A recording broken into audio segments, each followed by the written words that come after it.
A seguir, obviamente, profundizando en este tema, tenemos ya en la imagen a Beatriz Hernández, ella es analista de la Universidad Diego Portales. ¿Qué tal? ¿Cómo estás, Beatriz? Gracias por acompañarnos este día domingo.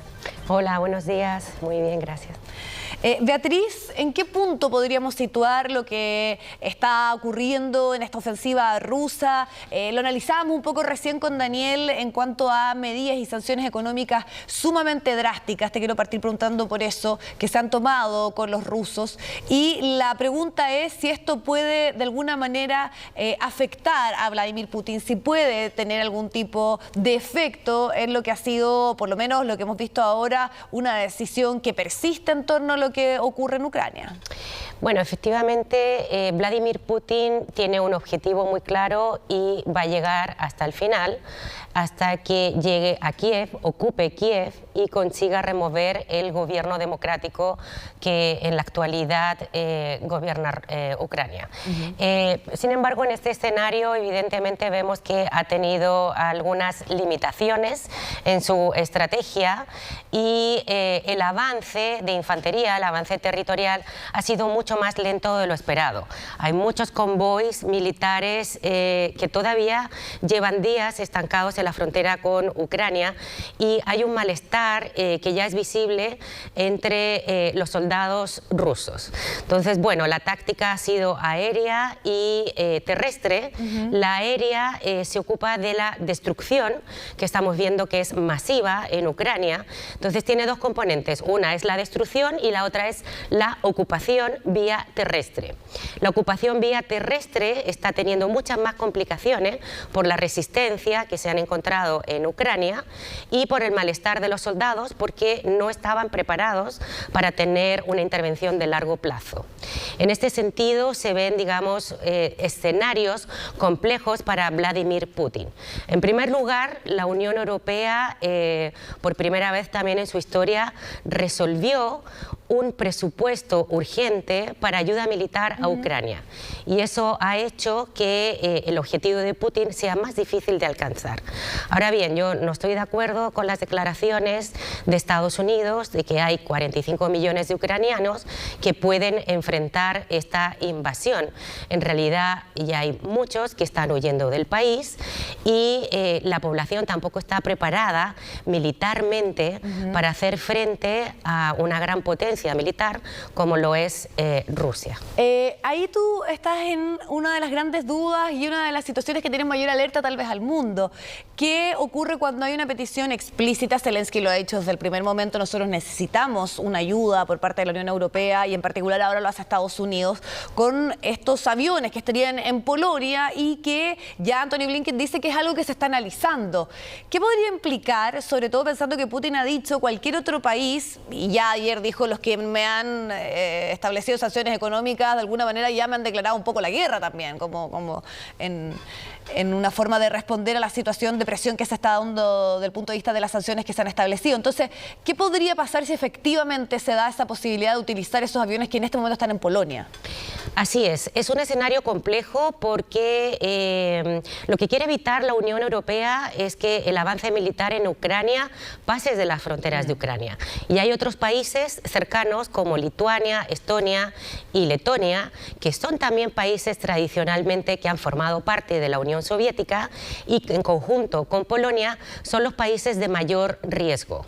En ese sentido, Zelensky ha pedido ayuda militar, pero que esa ayuda se amplíe también a aviones que pueda prestar la Unión Europea.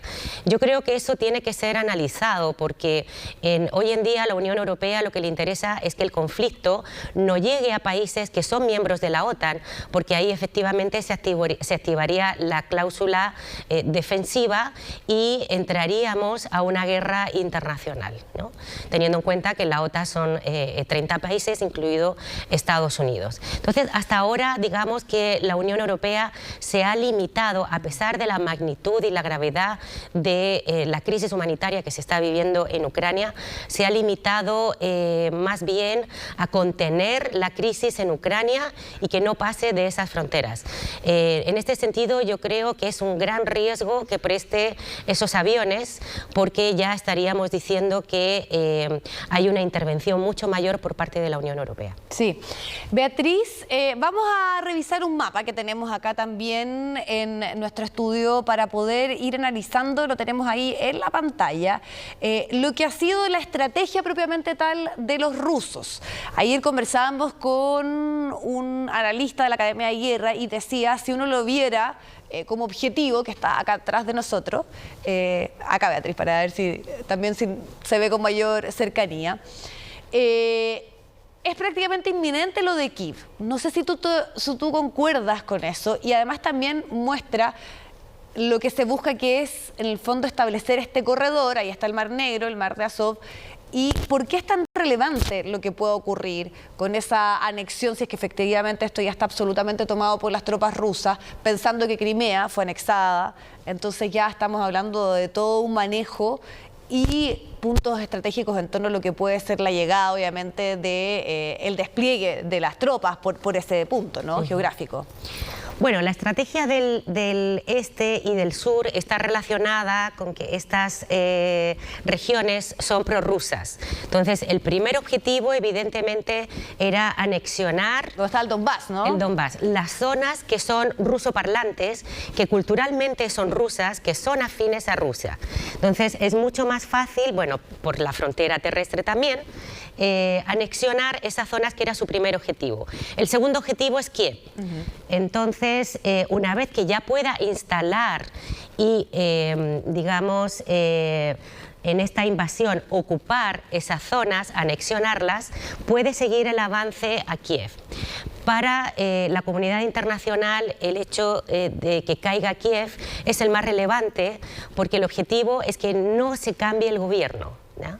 Entonces, aquí estamos hablando de que Ucrania siempre ha mantenido una guerra interna con las zonas separatistas. Entonces, hoy en día Ucrania ya no va a tener control sobre esas zonas separatistas, y es posible que en el futuro una de las soluciones para Ucrania, estas negociaciones y soluciones de paz, es que las zonas separatistas finalmente sean rusas, ¿no? Eso hoy en día en el gobierno de Zelensky es impensable, no está en la tabla de negociación, no quieren una división territorial, porque eso justificaría que en el futuro también sigan avanzando.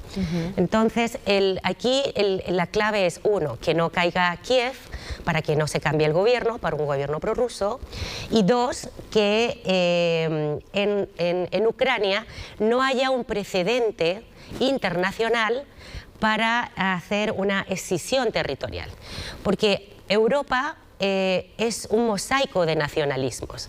Aquí estamos viendo que hay una lucha de nacionalismo. Sí. El nacionalismo ruso contra otros nacionalismos que hoy en día tienden más a ser proclives a Occidente. Exacto. Entonces, como Europa es un mosaico de nacionalismos, otros muchos países, como pasó también en Georgia, en Osetia del Sur, podría pasar lo mismo. Rusia podría seguir invadiendo otros países por ese nacionalismo y por esas divisiones internas que de repente tienen otros gobiernos que quieren transitar a la democracia. Y esas serían las razones por las cuales podría haber un involucramiento mayor, más allá de lo que ya ha sido bien clara la OTAN, de decir, si nosotros intervenimos y hacemos, por ejemplo, una zona de exclusión aérea, que era lo que pedía Zelensky, esto ya tiene y escala a una envergadura mayor. Y ahí te quería agregar de inmediato, porque muchos dicen, bueno, ¿y ahí qué pasaría, por ejemplo, con China? Que es un aliado, sabemos, con Rusia, pero muchos dicen, no, los chinos son lo suficientemente pragmáticos, tienen una percepción y están pensando 100 años más, tienen su foco puesto tal vez, sobre todo en el punto de vista económico, pero también hay otros que más bien dicen, bueno, los rusos de alguna, los chinos de alguna manera igual podrían manifestar algún tipo de adhesión a los rusos si es que esto tiene una envergadura ya de otro corte, ¿no? Yo creo que los rusos han sido mucho más pragmáticos con el gobierno de Hu Jintao. El gobierno de Xi Jinping ha habido un cambio mucho más ofensivo en relaciones internacionales en torno a sus demandas territoriales en Taiwán y sus demandas territoriales también marítimas y en otras islas. Entonces, ese pragmatismo chino de Hu Jintao se ha perdido un poco con Xi Jinping. Xi Jinping tiene una ideología muchísimo más comunista, un culto también a la personalidad, ha, digamos, demostrado un nacionalismo chino mucho más férreo y además tiene una un apoyo ciudadano, de hecho mucho más grande de lo que tiene Putin en China, pero justamente por ese éxito económico que tú mencionabas. Entonces, bueno, si vemos que el pragmatismo viene por la economía, China no podría mantenerse como digamos, la economía tan grande que tiene ahora, un 20% del PIB, si entra una guerra. Por eso ha tenido unas declaraciones muy ambiguas.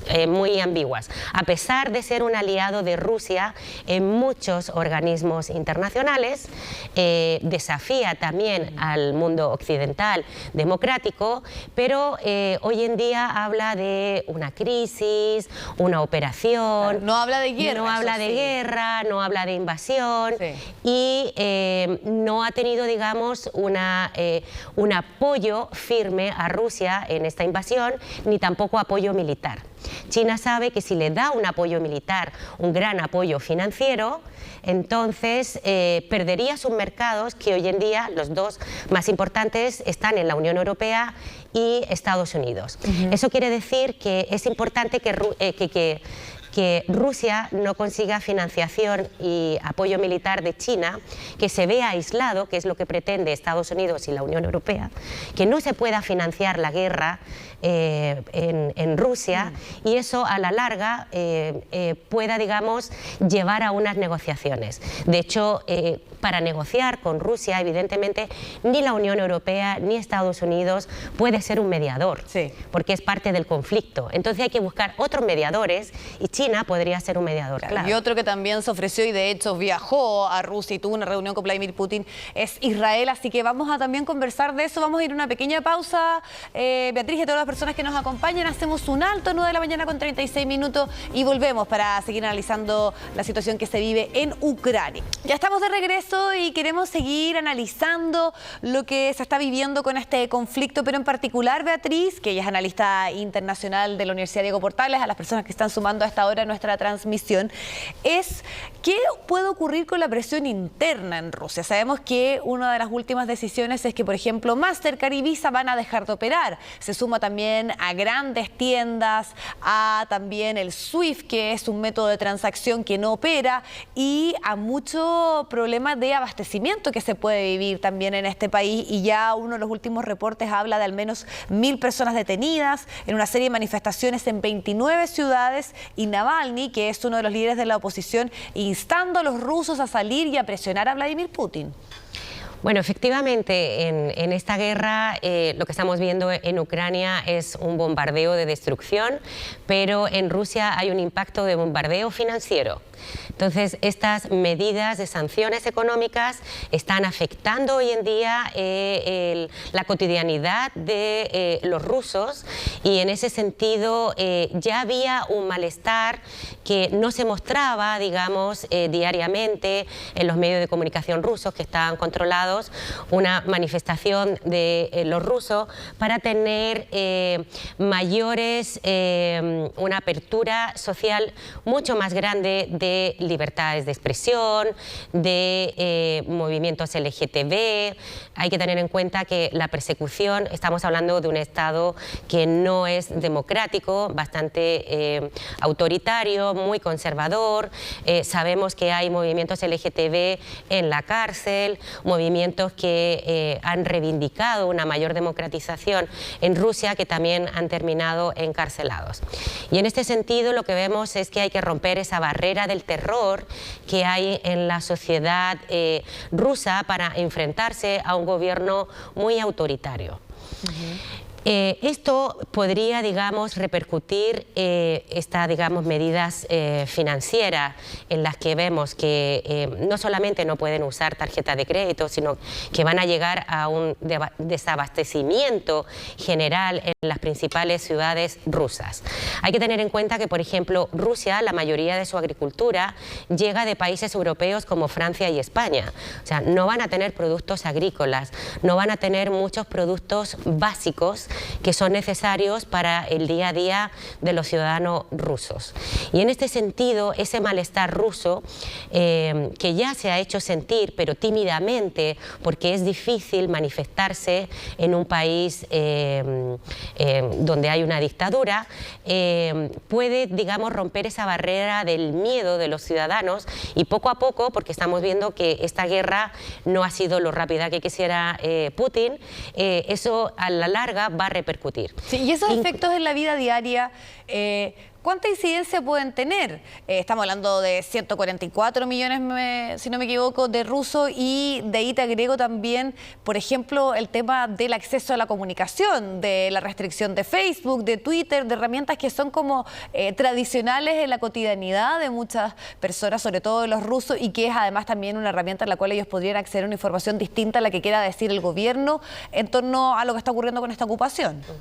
Bueno, en gobiernos autoritarios, que digamos no son democráticos, y hay un control férreo no solamente del internet sino también de las redes sociales.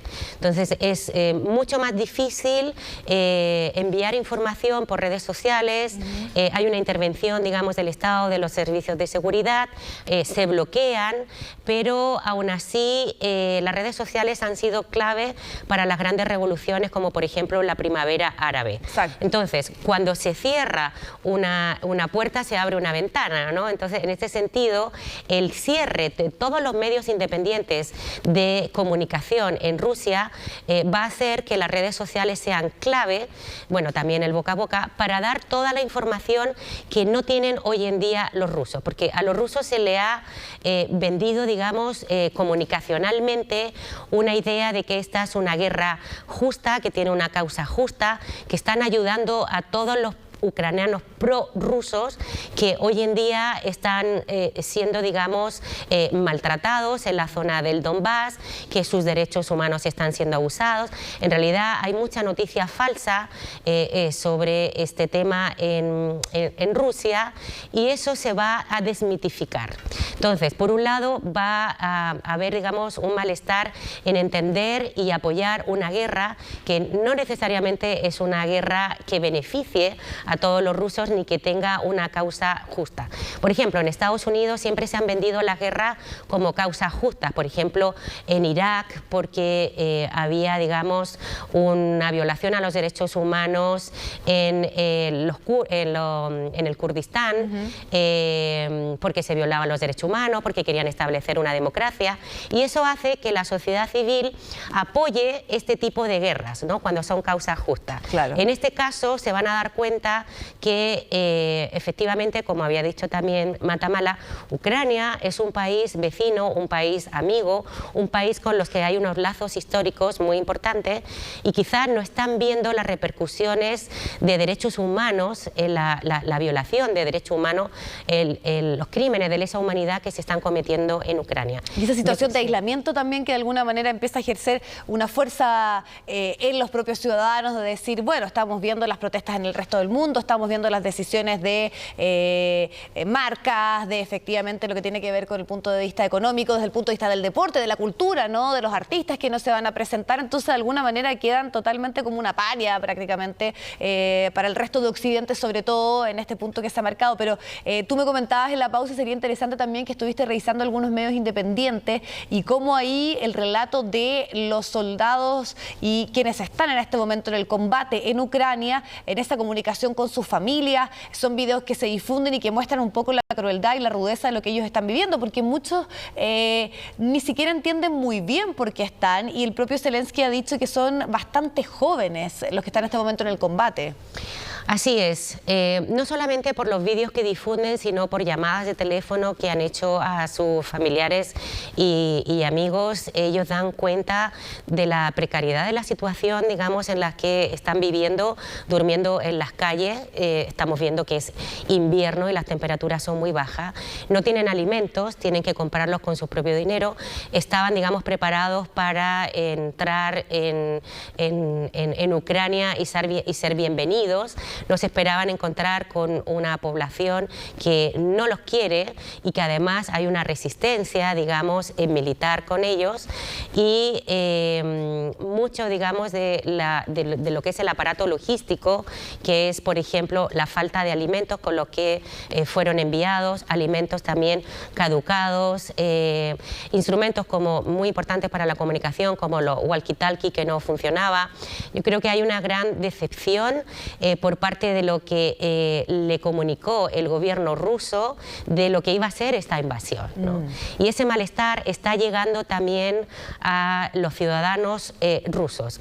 Por eso lo que se espera a la larga, digamos, como parte de la solución es que Putin evidentemente tiene un objetivo muy claro y no va a dar marcha atrás, pero sí puede ser que algunos oligarcas y sobre todo desde la sociedad civil rompan esa barrera del miedo y se manifiesten masivamente para terminar con la guerra. ¿Eso puede tener una injerencia y un efecto mayor que la propia resistencia ucraniana? No, yo creo que son dos cosas distintas. Una, la resistencia ucraniana, que está impidiendo que el avance sea más rápido, no impide la destrucción porque es aérea, pero internamente en Rusia esto podría ser a muy largo plazo. ¿No? Puede ser a largo plazo porque no cae un gobierno solamente por manifestaciones internas que hoy en día son bastante tímidas. Lo que tenemos que ver es que esas manifestaciones terminen también, digamos, teniendo una influencia en el sistema político, en lo que es la caída del partido, digamos, mayoritario, porque no hay oposición, no hay partidos de oposición, no se deja, digamos, que haya unas elecciones libres, que el propio partido que hoy en día apoya a Putin y algunos oligarcas que apoyan a Putin logren ver que para la estabilidad interna del país es necesario un cambio de líder. Prácticamente una decisión pragmática, finalmente. Sí. Beatriz, te queremos agradecer la posibilidad de conversar, el análisis y entender también un poco, y es relevante el punto que tú hacías, las condiciones en que están los soldados rusos, lo que puede ser también esa comunicación con sus familias, las presiones internas y sobre todo lo que está por venir en este proceso de ocupación que continúa con un foco puesto específicamente en la ciudad de Kyiv. Muchísimas gracias por acompañarnos esta mañana. Gracias. Que estés muy bien. Vamos a la pausa, faltan pocos minutos para las 10. Vamos a estar pronto en comunicación con Rafa Cavada, que está en Ucrania, para tener ahí también un reporte en terreno respecto a lo que ocurre en ese país cuando son allá las 2:52. Hacemos la pausa, volvemos ya.